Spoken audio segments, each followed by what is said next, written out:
Batman vs Iron Man and Goku Black vs Reverse Flash. Before you ask, remember that I didn't get my Batman vs Iron Man review out in time, and I have some stuff to say, so I'm not skipping it. I wasn't and still am not hyped for these, and I don't think I will, since they're both matchups I have no connection to. I do have a lot to say, especially on Batman vs Iron Man, which is probably because GB vs RF hasn't even come out at the time of me writing this.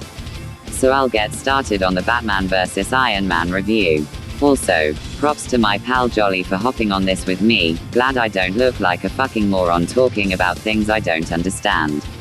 His channel link is in the description. But he's only appearing for Goku Black vs Reverse Flash.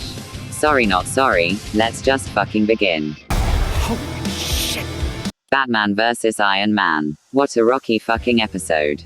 I'll be honest with the preview, it had me a bit worried for a few things. I didn't like how the sprites looked on the 3D background, the voice acting was a bit off, the writing was a little boring, and there was basically no combat before Batman entered the Hellbat. It seemed pretty mediocre and nothing else. Then the episode came out and I was slightly proven right. I don't think it's awful, but it could definitely be way better. So what do I think of it? Let's start with that analysis. I think the biggest thing that stands out is that the editing is fucking phenomenal. Nick is proving to us that he is a genuine wizard and I love it. I can't remember the last episode with bad editing.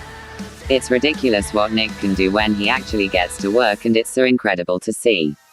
Unfortunately, this feels less like a show segment and more like a genuine analysis.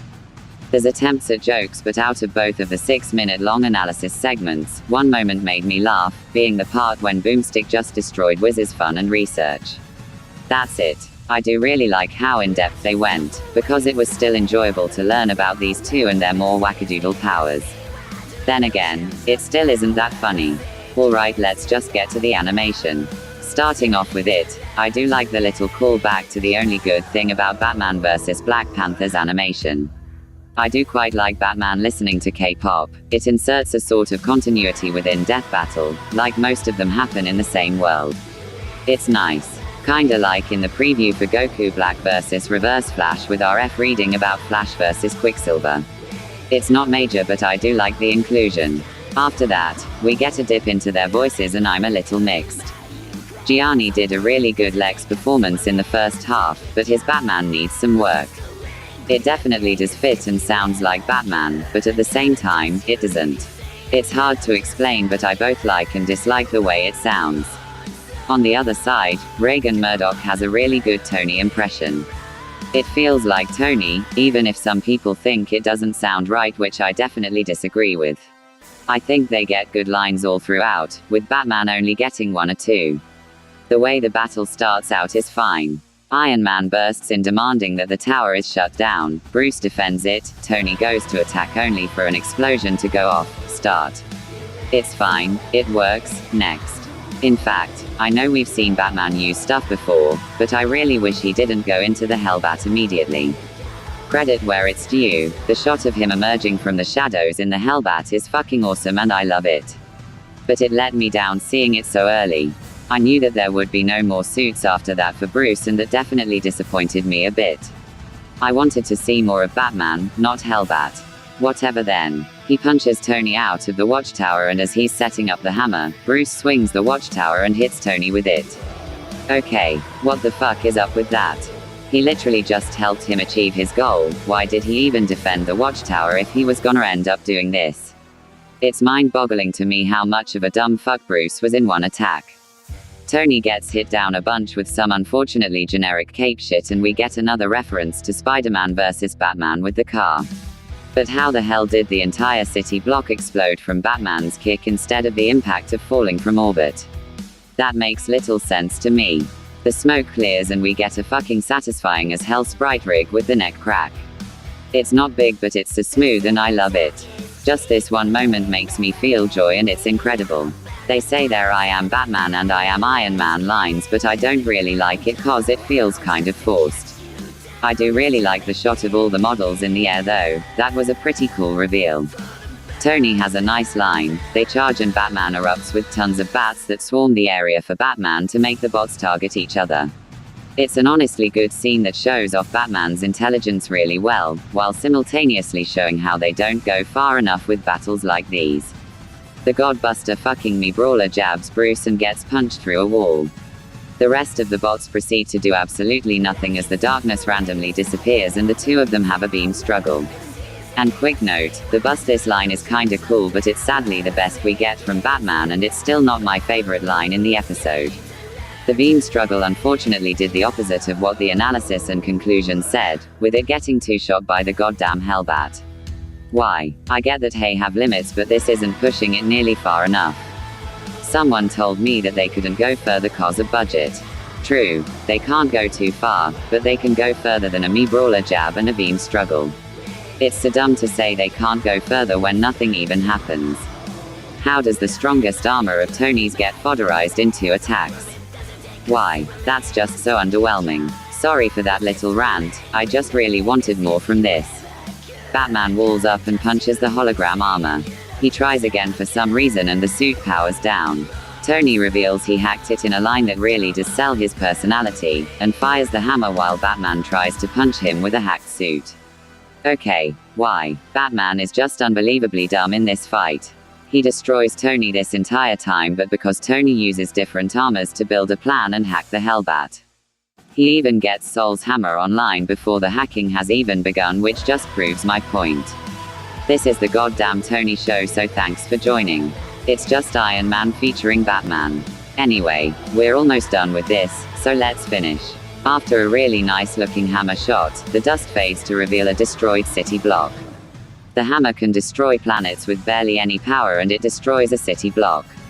Okay, fine. I'll let it off since they can't really blow up a damn planet, but I would have liked it more if it caused more destruction than a city fucking block. Anyway, Iron Man loses all his suits and Batman jumps out of the Hellbat, with Tony giving the best reaction I possibly could have asked for. Holy shit! Tony just being fucking gobsmacked at the fact that Batman is still kicking is hilarious and perfect. By far my favorite line in the episode. Then comes the death.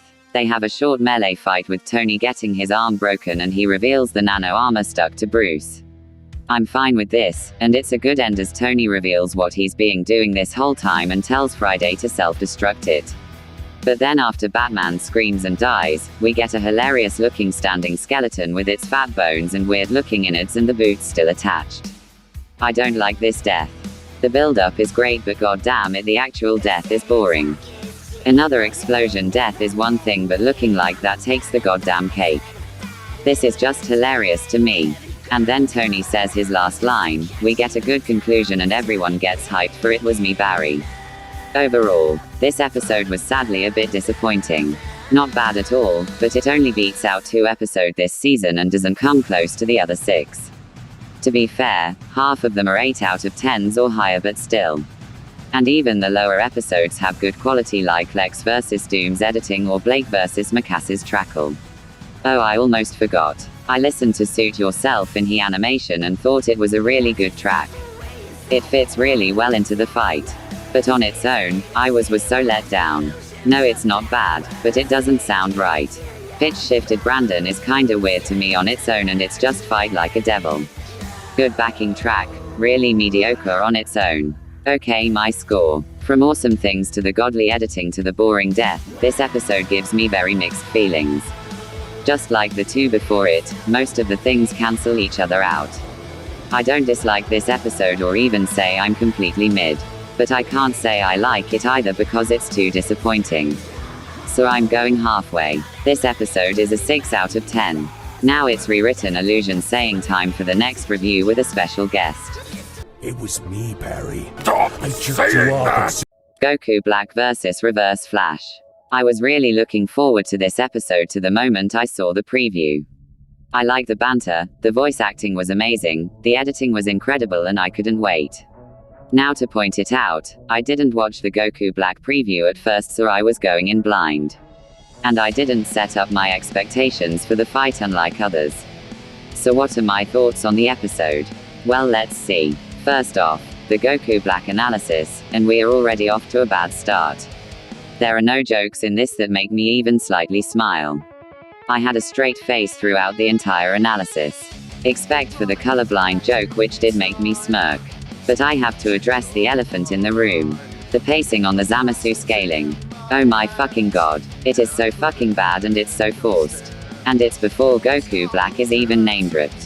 Hell, this scaling isn't even relevant to Goku Black since he doesn't scale, this is all Zamasu. For fuck's sake, what the hell? This is my least favorite part of the episode and maybe even the worst analysis of the season. So yeah, they didn't do well in the first analysis. The second one though, is much better. It started well with Boomstick just making fun of Thorn, which genuinely made me laugh, and it goes on to be great. The editing is fantastic as always, and they cover everything they need to. And I love the writing. I love them just talking about how much of a petty bastard Thorn is. I love Boomstick having a mental crisis over time shenanigans. I love Boomstick saying bluntly that it's comics so he'll be back. I just love this analysis. It's so fantastic and probably my second favorite analysis of the season, behind Geese. But let's get to the real show. The fight. And holy motherfucking goddamn Jesus Christ, what the shit. This is spectacular. I love it so goddamn much. And let's start with the voice actors. Valentine Stokes does an incredible performance voicing Thorn, and Michael Kovac is perfect as Goku Black. It's so good from both sides, and I did chuckle when I learned that Valentine Stokes did the "it was me Barry" meme.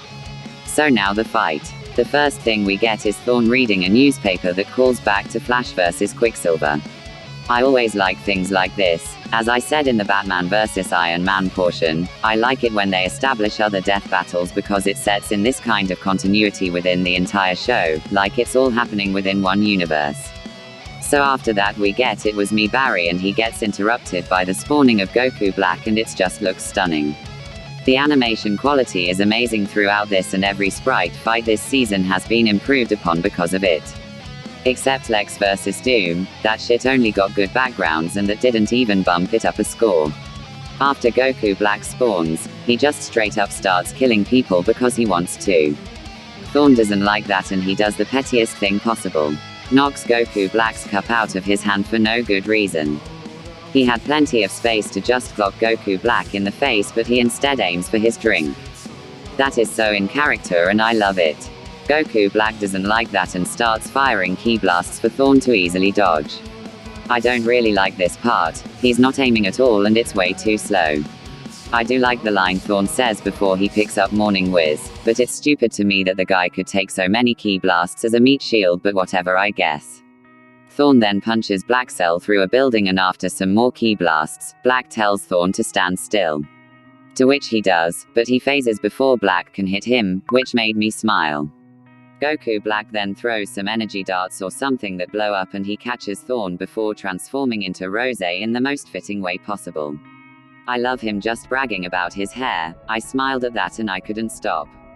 He slams Thorn from the earth to the moon and then back, but I don't like how the crater Thorn's landing makes is smaller than the one he got when Goku Black slammed him from 20 meters in the air.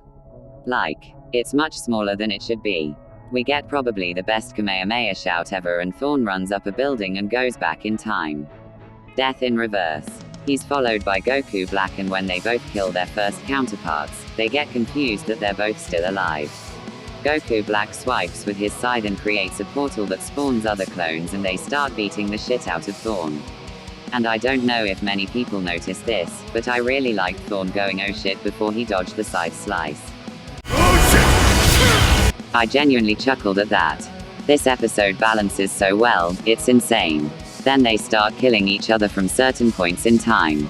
Thorn kills Goku Black in space, Goku Black kills Thorn reading the newspaper, Thorn just wipes Goku Black from existence while he's using the Kamehameha, and Goku Black kills another Thorn while he's putting the statue in place to frame Barry. I really like this sequence, it's just a bunch of fun moments all throughout. It doesn't last long, but I don't think it was supposed to. Anyway, they're going through a time stream with Goku Black attacking with a line I don't care for, then when he goes down to hit Thorn, he dodges and gives a pretty cool line as he punches Goku Black over and over and over and over again. Then Goku Black just fucking clotheslines him out of nowhere with a massive impact that sells his raw power. Thorn phases through and reveals that he stole the time ring, and then he crushes it. Goku Black gets an arm through his torso as one of Thorn flips him off and disappears. And holy shit, the death. I just wanna say that the voice actors picked were perfect, because I don't think you could get someone more perfect for this death scream. It sells the pain so damn much as Goku Black screams in agony, and it's so hard to watch, but it's awesome. Then we see this gory mess, and I'm pointing this out now. Yes, he throws him into the sun, but I think there was a reason for that. It was once stated that when a Super Saiyan dies, they revert to base. Goku Black didn't revert to base here. So this must imply that in this gory mess, Goku Black felt all the pain of him being dragged around the world and then was still feeling the pain of this. It is mental and adds to this death way more than I thought.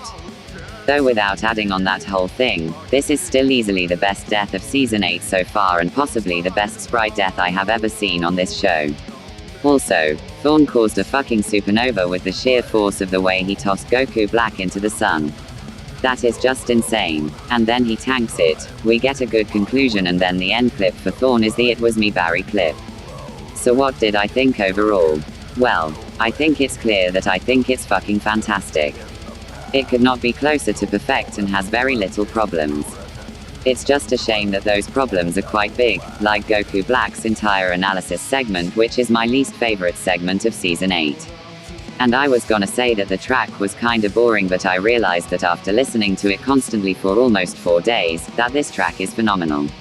Reverse Rose is so fitting, it's a total bop, and it is just amazing. It hasn't dethroned Thundershroud for me, but it's a very good second place. Anyway, my score. I've considered this for a while, even while trying to write this script, and I want to give it a 10. But I just can't.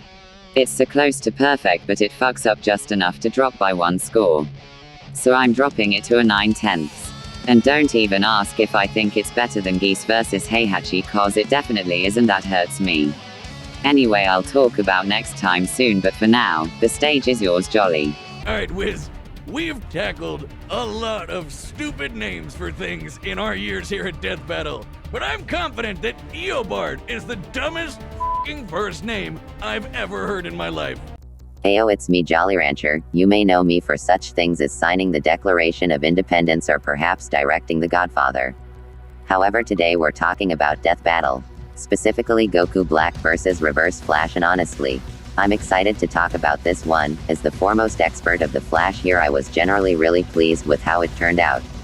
Starting off with the analysis for Goku Black, this might actually be the weakest part of the episode for me. Solely because of how weirdly it was staged. We go from GB's origin, to a calc about his strength, then back to his origin before continuing as normal. It felt real strange at first, but it was just a small little pacing issue that bugged me. Nothing that really takes away from the episode as a whole. In fact, I noticed in particular that the editing for this portion was spot on. Highlights include Goku Black's color blindness and monk jokes about normal Goku. Anyway, moving on to Reverse Flash's bio. Sigh, not using the scene from Flashpoint Paradox where Batman says, "What the hell kind of a name is Eobard," was wasted potential. Other than that one tiny little glad. Everything else was good to great. The continuation of the Flash Gordon gag made me chuckle. The nailed Thon's backstory as best as they could, and did an exceptionally good job with highlighting how much of a petty asshole Eobard is. While I do have some slight complaints on how Thanway was initially scaled, you do have to remember that Flash was once scaled to a tree, so yeah, this is a major step up. 2 really good bios to set up this battle. Highlights include a montage of RF's petty deeds, Boomstick discovering the meaning of time, and that ending salvo. But now comes the real highlight of this episode. The Blue Chew ad, I mean the battle. This might just be the best battle of the season in my opinion.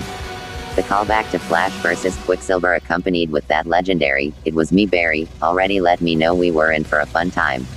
And then Goku Black shows up, which is where I want to give credit to the animator and voice actors, Black especially, since his sprite just seems very on point and animated well.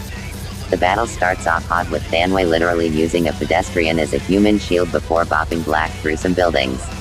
I just love the way that they encompass so many of Thon's abilities in such a short time frame. It really accentuates how fast he really is. Same goes for Goku Black, as his use of his beam sword and the quote-unquote Black Kamehameha. Only for us to get what is in my opinion the best part of the fight. where Eobard travels back in time only to be followed by Black, where we get a full 49-second montage of Reverse Flash and Goku Black murdering their past selves in several brutal ways while still being dumbfounded as to, why aren't you dead? It's really a fun scene that I suggest you check out if you want to take one thing from this battle.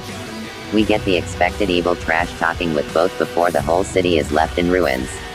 It's only then where we get the best meme to come out of Death Battle in a long time. Where Reverse Flash snatches the time ring from Goku Black and destroys it. And that face. That damn face. It's magical. Thon then flips off Goku Black and stabs him through the chest, before what is in my humble opinion the best, thrown into the sun, kill yet. Where RF just drags Black's face around the world until he's nothing but blood and bone, before getting yeeted into the sun. Now after we've all calmed down from the awesomeness of this battle, it means we have to move on to the post-fight analysis. And this might be the weakest part of the episode. They try hard to dance around the fact that Thon basically kicks the crap out of Black to hell and back. But it wasn't really anything that was offensive to debaters, at least in the first half. After discussing Thon's speed, it starts to actually become a well thought out and respectable analysis of the two's upper limit of strength. So, with all that being said, I have to give this episode a very high 9/10, maybe even a 9.5 on a good day. I can yap here all day expelling the virtues of this episode. But it's something you need to watch for yourself to really understand the scope of why I ranked it so high. Like I said earlier, this is my favorite fight of Season 8 so far. Although, next time is gonna give it a run for its money. Oh, yeah.